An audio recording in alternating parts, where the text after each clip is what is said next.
তাহলে এই ঘাটালে কোনো রাজনীতি হচ্ছে দেবকে নিয়ে? মানসবাবু, শিউলি সাহার মতো নেতা নেত্রীরা দেবকে নিয়ে ঘাটালে কোনো রাজনীতি করছেন? বিষয়টা কিন্তু ভাববার বিষয় আছে।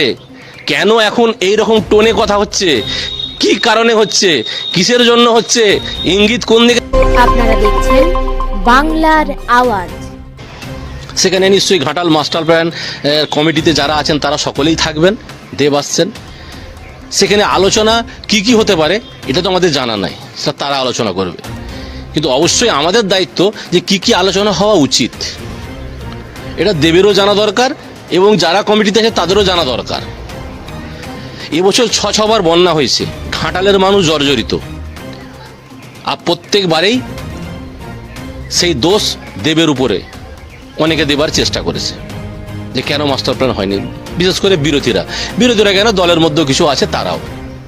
এখন বিষয় হচ্ছে নির্দোষ দেবকে দোষারোপ করা হয়, এটা নিয়ে আমি একবার বলেছিলাম, তাতে অনেক ট্রোল হতে হয়েছে।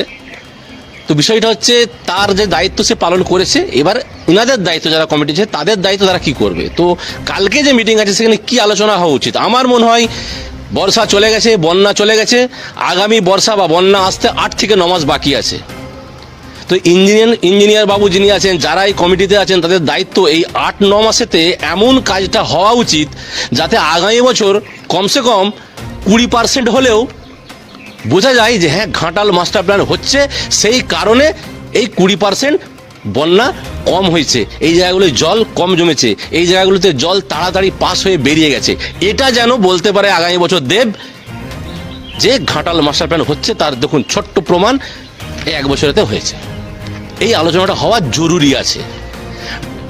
এবছর সেরকম দেখানোর কিছু নেই, কিন্তু আগামী বছর দেখানোর আছে। বিগত 8-9 মাস যদি ডবল শিফটে কাজ হয়, নেতারা যদি ফটো না তুলে, প্রশাসনিক ব্যক্তিরা যদি ফটো না তুলে সির্ফ কাজের দিকে ধ্যান দেয়, আমার মনে হয় আগের বছর বন্যাতে অবশ্যই বোঝা যাবে, 20% হলেও বোঝা যাবে যে হ্যাঁ ঘাটাল মাস্টার প্ল্যান হচ্ছে। আমার বলার বিষয় হচ্ছে এটা যেন তাদের কানে যায় এবং এই নিয়ে যেন আলোচনাটা হয়। কেন দেব সবসময় রোজ এসে বসে থাকবে না এখানে, সে কমিটি গঠন করে দিচ্ছে, টাকা দিয়ে দিচ্ছে, কাজ তারা করবে। পুরো খোলা পাওয়ার রাজ্য সরকারের, রাজ্যের মুখ্যমন্ত্রীর অভিষেক ব্যানার্জির খোলা পাওয়ার আছে এই ঘাটাল মাস্টার প্ল্যানের জন্য, কিন্তু সেভাবে কাজ এখনো আমরা দেখতে পাইনি। যেদিন আমরা শুনবো ডবল শিফটের কাজ চালু করেছে, তাহলে জানবো যে হ্যাঁ যারা কমিটিতে আছে দক্ষ মানুষ রয়েছে, যোগ্যতাপূর্ণ মানুষ রয়েছে, ঘাটালের জন্য তারা ভাবে। মমতা বন্দ্যোপাধ্যায় অভিষেক ব্যানার্জি থাকবে, আপনারা নেতা, আপনার তাদের মস্কা দিতে হবে, তাদের নামটা নিতে হবে, কিন্তু ঘাটাল মাস্টার প্ল্যানের নাম হবে, আলোচনা হবে, সেখানে দেবের নাম হবে নি। এটা শুনলে মানুষ কি বলবে?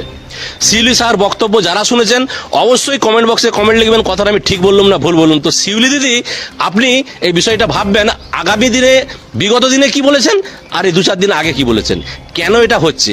তাহলে এই ঘাটালে কোনো রাজনীতি হচ্ছে দেবকে নিয়ে? মানসবাবু, শিউলি সাহার মতো নেতা নেত্রীরা দেবকে নিয়ে ঘাটালে কোনো রাজনীতি করছেন? বিষয়টা কিন্তু ভাববার বিষয় আছে। কেন এখন এই রকম টোনে কথা হচ্ছে, কি কারণে হচ্ছে, কিসের জন্য হচ্ছে,